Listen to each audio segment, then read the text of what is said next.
Hello students, welcome back to Vandana's tutorial. आज हम करेंगे expansion of themes on topic a stitch in time saves nine. It means अगर हम वक्त पे काम कर लें तो जो काम है वो बर्बाद होने से बच सकता है, खराब होने से हम उसको बचा सकते हैं। Most of us learn quite early in life that we have to act quickly when faced with problems. बहुत सारे लोग हैं ये जो अपनी ज़िंदगी में बहुत ही जल्दी सीख जाते हैं कि जब भी हम कोई प्रॉब्लम्स है, कोई तकलीफ़ है, उसको फेस करते हैं, उसको सामना करते हैं तो हमें उसका जो सॉल्यूशन है वो इमीडिएट फाइंड आउट करना होगा। If action is delayed until later, things will get worse and the problems will only take longer to resolve. अगर हमने उस पर कुछ एक्शन नहीं लिया, एक्शन लेने में हमने देरी कर दी कि हम बाद में कर लेंगे, बाद में देख लेंगे, तो जो थिंग्स है, जो प्रॉब्लम है वो और ज़्यादा वर्स हो जाती है, ख़राब हो जाती है। And the problems will only take longer to resolve, और वो जो प्रॉब्लम है उसको सॉल्व करने में हमें और ज़्यादा वक्त लगता है। जिस प्रॉब्लम को सॉल्व करने के लिए हम थोड़ा सा समय लगा सकते हैं, वही प्रॉब्लम अगर हम बहुत बाद में सॉल्व करें तो उसके लिए बहुत ज़्यादा वक्त लग सकता है। और कभी कभी तो ऐसा भी हो सकता है कि वो जो प्रॉब्लम है बाद में उसका हमें कोई सॉल्यूशन ही ना मिले।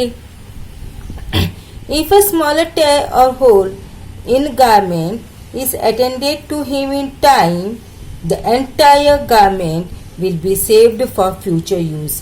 अगर हमारे जो गारमेंट या कपड़े हैं उसमें से स्मॉल टेयर हो जाता है या होल हो जाता है या फट जाता है, अगर उसको हम तुरंत इमीडिएट हम क्या करें, स्टिच कर दे, अटेंड कर दें, तो जो हमारा गारमेंट है, जो हमारा कपड़ा है वो बच सकता है। बट अगर हमने आज उसको एक स्टिच को हमने स्टिच नहीं किया तो जो हमारा टेयर है वो क्या होगा, और बढ़ता ही जाएगा। जो फटा है वो क्या होगा, और बढ़ता जाएगा और बढ़ता जाएगा। And it may then not be possible to mend it at all, और बाद में शायद ऐसा हो कि हम उसको स्टिच ही ना कर पाए। Ultimately it would have to be thrown away और यूज्ड एज ए रैग, और लास्ट में हमें क्या करना पड़ेगा, उसको या तो फेंकना पड़ेगा या फिर एज ए रैग हम उसको यूज करना पड़ेगा। The same principle holds good in life, और ये जो सेम हमारा ये जो प्रिंसिपल है वो हमारी लाइफ में भी, हमारी ज़िंदगी में भी अप्लाई होता है।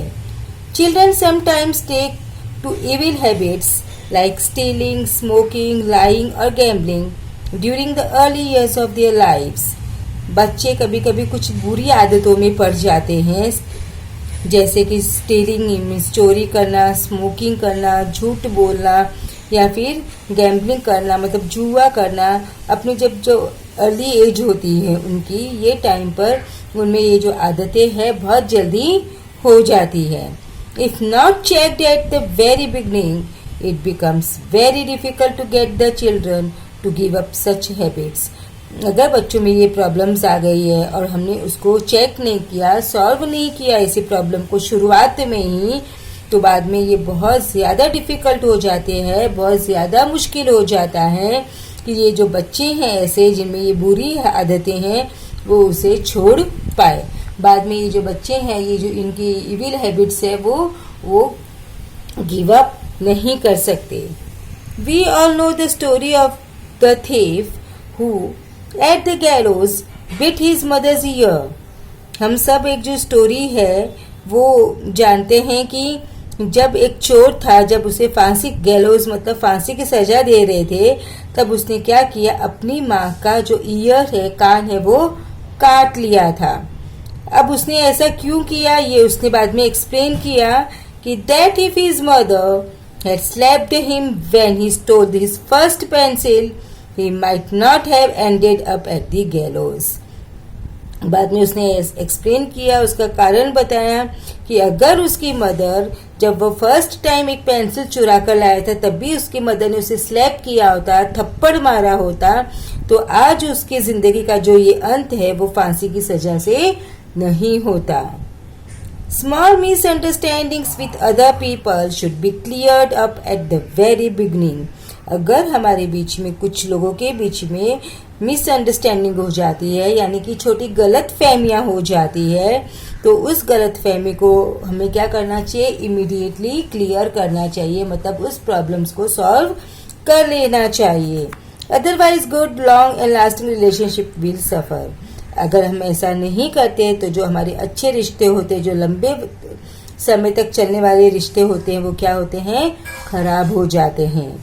Even ordinary elements should not be ignored. Even जो छोटी सी बीमारी होती है, एलिमेंट होता है, उसे भी हमें निग्लेक्ट नहीं करना चाहिए, इग्नोर नहीं करना चाहिए. क्योंकि अगर हमने छोटी सी बीमारी को ट्रीट कर लिया तो बाद में वो बड़ी बीमारी का रूप धारण नहीं कर पाएगी, क्योंकि उसी टाइम पर हमने उसको क्या कर दिया, सॉल्व कर दिया, ट्रीट कर दिया. So we should tackle a problem when it is small और व्हेन इट फर्स्ट अपीयर्स. तो इसीलिए हमें जो प्रॉब्लम जिस टाइम पर वो आती है या फिर जिस टाइम में वो बहुत छोटी होती है, उसी टाइम पर हमें उसे टैकल कर लेना चाहिए, हैंडल कर लेना चाहिए, सॉल्व कर लेना चाहिए. लेटिंग इट रिमेन अनअटेंडेड में वर्जन मैटर्स. अगर हम उस प्रॉब्लम को अटेंड नहीं करते तो जो मैटर है वो और ज्यादा खराब होता जाता है, resulting in its growing bigger and more complicated until we can do nothing about it and we would suffer greater loss. और उसका रिजल्ट हमारा ये होता है कि जो हमारी जो तकलीफ है, जो प्रॉब्लम में, वो इतनी कॉम्प्लिकेट हो जाती है, इतनी तकलीफ देह हो जाती है, इतनी बड़ी हो जाती है कि अब हम उसके प्रॉब्लम को सॉल्व नहीं कर सकते. मतलब उस प्रॉब्लम के लिए अब हमारे हाथ में कुछ नहीं बचता है और बाद में हमें बहुत ज़्यादा नुकसान उठाना पड़ सकता है. तो बच्चों, आज हमने अभी एक्सपेंशन ऑफ थीम किया. Stitch in time saves 9. अगले वीडियो में मिलेंगे हम एक और एक्सपेंशन ऑफ थीम्स के साथ. तब तक take care and keep watching Vandana's tutorial. और वीडियो को ज्यादा से ज्यादा अपने दोस्तों के साथ क्या करना है, पता है ना, ज्यादा से ज्यादा शेयर करना है. So thank you.